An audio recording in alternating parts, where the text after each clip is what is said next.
I am continuing my reading. What I'm doing in this series is to read through the entire standard works of the Church of Jesus Christ of Latter-day Saints. This consists of the Bible, the Book of Mormon, the Doctrine and Covenants, and the Pearl of Great Price. I am reading in a chronological order of events, not according to publication or volume, so I will be skipping around a bit as I move along. So in our last video, we read in 2 Chronicles chapter 32. Hezekiah stopped up all the waters in preparation of an Assyrian invasion, an Assyrian siege of Jerusalem. And the captains of Assyria were mocking God, mocking Hezekiah, railing against the people, doing everything they could to break the morale of the Jews so that they would just surrender without a fight. We pick this up now in Isaiah chapter 36. I also want to mention that this video does have a Joseph Smith translation in it. What the Joseph Smith translation is, this is an inspired translation or correction of the Bible done by Joseph Smith to restore those passages that had been lost over the years. The Assyrians war against Judah and blaspheme the Lord. Now it came to pass in the 14th year of King Hezekiah that Sennacherib, king of Assyria, came up against all the defense cities of Judah and took them. And the king of Assyria sent Rabshakeh from Lachish to Jerusalem unto King Hezekiah with a great army, and he stood by the conduit of the upper pool in the highway of the fuller's field. Then came forth unto him Eliakim, Hilkiah's son, which was over the house, and Shebna the scribe, and Joah, Asaph's son, the recorder. And Rabshakeh said unto them, Say ye now to Hezekiah, Thus saith the great king, the king of Assyria, What confidence is this wherein thou trustest? I say, sayest thou, but they are not vain words. I have counsel and strength for war. Now on whom dost thou trust, that thou rebellest against me? Lo, thou trustest in the staff of this broken reed, on Egypt, whereon if a man lean, it will go into his hand and pierce it. So is Pharaoh king of Egypt to all that trust in him. But if thou say to me, We trust in the Lord our God, is it not he whose high places and whose altars Hezekiah hath taken away, and said to Judah and to Jerusalem, Ye shall worship before this altar? Now therefore give pledges, I pray thee, to my master the king of Assyria, and I will give thee 2,000 horses, if thou be able on thy part to set riders upon them. How then wilt thou turn away the face of one captain of the least of my master's servants, and put thy trust on Egypt for chariots and for horsemen? And am I now come up without the Lord against this land to destroy it? The Lord said unto me, Go up against this land and destroy it. This is almost exactly word for word from 2 Kings. I think, personally, that 2 Kings used Isaiah as its source material here. But remember, in 2 Kings it does say that the acts of Uzziah were written first and last by Isaiah. Now we don't have that writing of Isaiah, but Isaiah clearly wrote some of the history. And so, with 2 Kings and Isaiah being almost identical, I get the feeling that Isaiah was written first. You remember, Kings and Chronicles and Samuel, these are all, it's not unlikely that they were written much later in the time of the exile and the Babylonian captivity, or during the time of Josiah, King Josiah, which would be another 50, 60 years after this.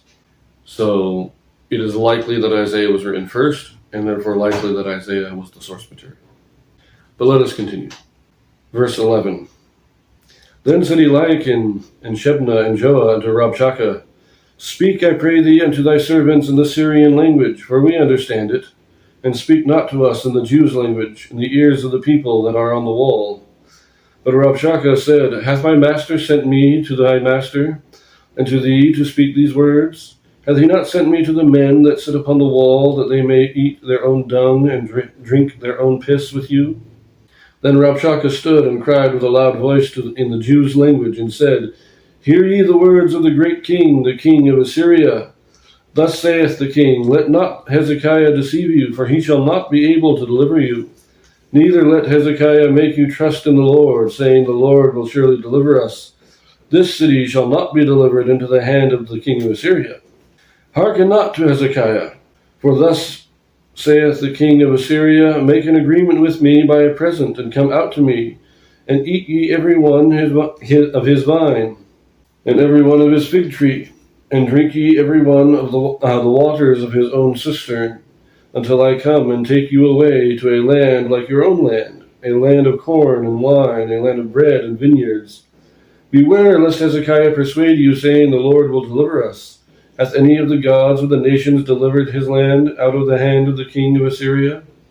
Where are the gods of Hamath and Arpad? Where are the gods of Sepharvaim?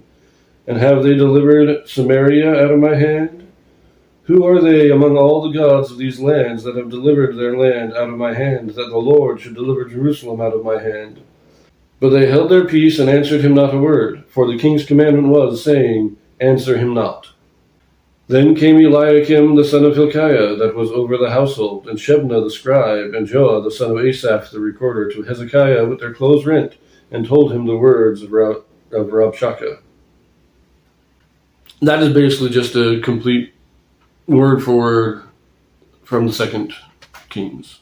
As I said, probably this was written first, and Second Kings used this as its source material. But since we've already discussed it in that video, we don't need to discuss it too much here.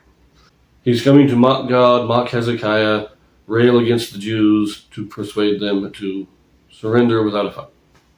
It's the same basic, it's word for word from 2 Kings, and it's the same basic story that we read in 2 Chronicles. Okay, so before I sign off on this, there is one Joseph Smith translation here.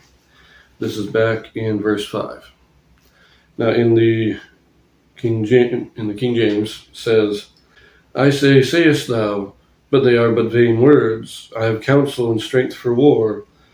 Now on whom dost thou trust, that thou rebellest against me? A little awkward, but Joseph Smith corrects this. I say, thy words are but vain, when thou sayest, I have counsel and strength for war. Now on whom dost thou trust, that thou rebellest against me? So he's not saying that his words are vain, which is what the King James implies, especially with the parentheses that it uses. He's saying Judah's words are vain if they think that they have counsel for war. It is vain for Jerusalem to say they have counsel for war. Not a major change, but it does clarify just a little bit. So we'll leave that here, and we pick this up in 2 Kings chapter 19 in the next one, so see you there.